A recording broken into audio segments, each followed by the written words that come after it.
when I do, cause you'll be begging and begging and begging and you. Kia ora guys, you're watching Juice TV, Jesse Burt here, and you're also watching straight from the Hungry Pit. I'm at the Sapphire Room, which sounds a lot fancier than what it is. No, actually, I'm joking. It is quite fancy. We're here for Jeremy Redmore's debut album release, which is called Clouds Are Alive.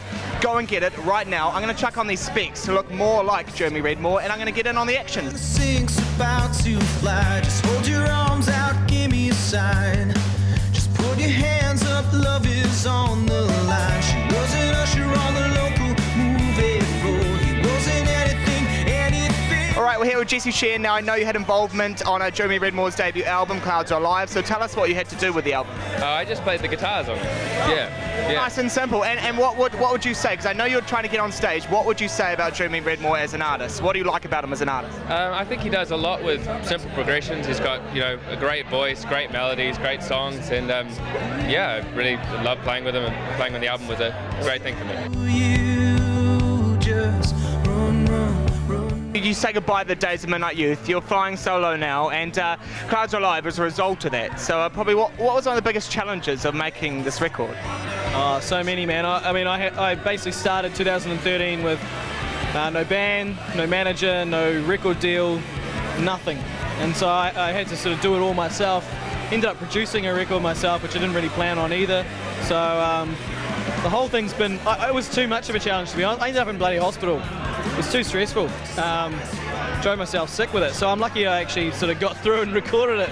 I wouldn't recommend it, but look, I think the biggest challenge was just getting it all organised, because it's so frustrating to wait for things to happen when you've got a bunch of good songs, or you think you've got a bunch of good songs, and it's that waiting drives you crazy. So the waiting's over now, so it's nice.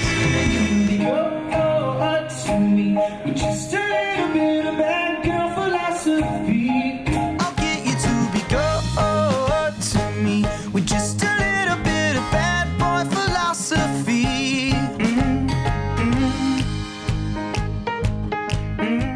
You were saying that all of these, you had demos that were made in your bedroom, and then you delivered those to Warner, and you were scared to see what their reaction was. When I listened to those songs on stage, they were mastered pretty well from people all around, even in New York, I believe. But what comes down to the production of these singles?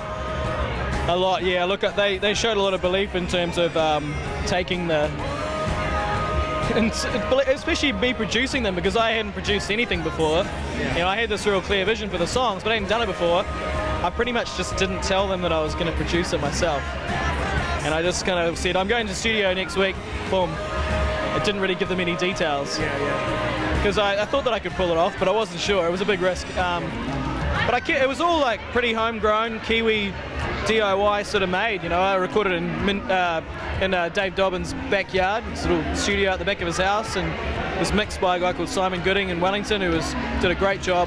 And then it went to New York to be mastered. But the challenge was definitely in the actual recording session. We did 11 songs in 7 days. The last day we did 14 hours of vocals.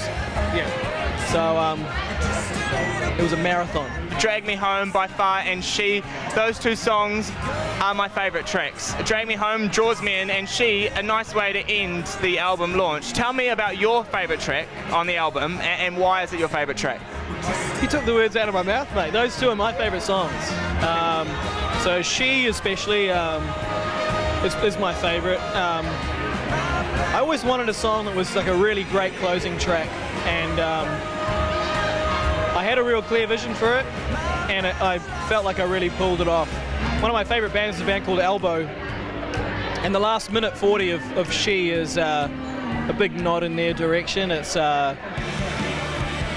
sort of soundscapey, filmic end to a song, which I really wanted for a closing track, and yeah, it gives me chills every time I hear it. It's my own song, which sounds really stupid, but... Before we go, can you give us some dates on where you may be going to perform, or anything else coming up in the works for you?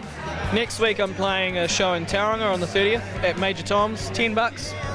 We're just trying to celebrate. Then on the 31st, next Thursday, at Tuning Fork in Auckland, tickets from Ticketmaster, $15. Just want to have a good time, have some drinks, listen to some music. Going to keep it nice and early too, so people can still, get to work in the morning without a hangover. I don't mind a few wines though before I come along to a gig. It definitely helped for tonight. I mean, like, I really enjoyed it with the help of a little bit of wine and all the rest of it. But you guys go and follow Jeremy Redmore on Facebook, Twitter, and I'm pretty sure you've got a blog as well. Am I right? Yeah, it's called Clouds Are Alive. Okay, Clouds Are Alive. That's his blog, and yeah, start watching some awesome music here on Juice TV.